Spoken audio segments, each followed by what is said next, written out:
Welcome to மகை max class. நம்ம என்ன பார்க்க போகிறோம்னா 6ஆம் வகுப்பு 3ஆம் பருவம் முழுக்கல்ல எடுத்துக்காட்டு 2.4 தான் பார்க்க போகிறோம். இதுக்கு முன்னாடி எடுத்துக்காட்டு 2.3 வீடியோ போட்டிருக்கோம். அதோட லிங்க் டிஸ்கிரிப்ஷனில் இருக்குது. பார்க்காதவங்க போய் பார்த்துட்டு வாங்க.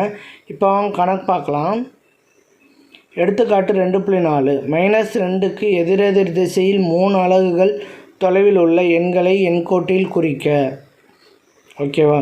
-2க்கு எதிரெதிர் திசையில் 3 அலகுகள் தொலைவில் உள்ள எண்களை எண்கோட்டில் கண்டுபிடிக்க சொல்லியிருக்காங்க.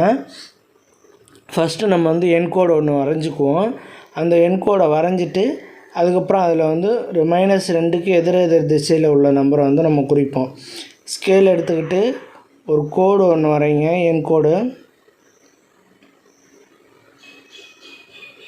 ஒன்று வரைஞ்சதுக்கப்புறம் அதில் சென்டராக உள்ளது 0வை குறிச்சிக்கோங்க. 0க்கு ரைட் சைடில் உள்ளது எல்லாமே மிகை முழுக்கள். அதனால் 1 2 3 4 எல்லாமே ப்ளஸ் நம்பரில் வரும் எல்லாமே.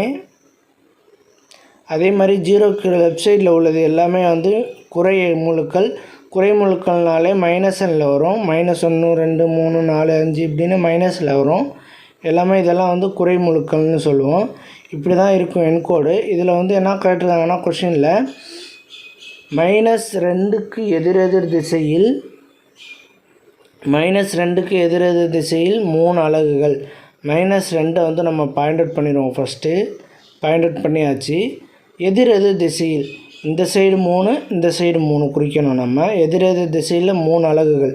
அப்போ ரைட் சைடில் குறித்தோம்னா 1 2 3 அலகுகள் குறித்தாச்சு. அது எது வரையும் வருது? +1 வரையும் வருது எதிரெதிர் திசையில். அதே இப்போ எதிரெதிர் திசைங்களா ஆப்போசிட் சைடும் குறிக்கணும். அதே மாதிரி 1 2 3 இது எது வரையும் வருது? -5 வரையும் வருது. -5 இது 1. ஓகேவா? இப்போ -2லேருந்து எதிரெதிர் திசையில் நம்ம குறித்தாச்சு. இதோட எத்தனை அலகுகள்? மொத்தம் 6 அலகுகள் வரும். அதை 2ஆக ஸ்ப்ளிட் பண்ணோம்னா 3 அலகுகள். இதுலேருந்து -2லேருந்து 1 வரையும் 3 அலகுகள்.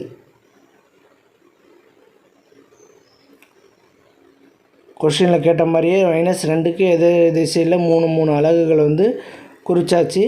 அவ்வளோதான் இந்த கணக்கு. நெக்ஸ்ட் வீடியோவில் பார்க்கலாம். இந்த வீடியோ பிடிச்சிருந்தா லைக் பண்ணுங்கள், கமெண்ட் பண்ணுங்கள், ஷேர் பண்ணுங்கள், சப்ஸ்கிரைப் பண்ணுங்கள். அந்த பெல் பட்டன்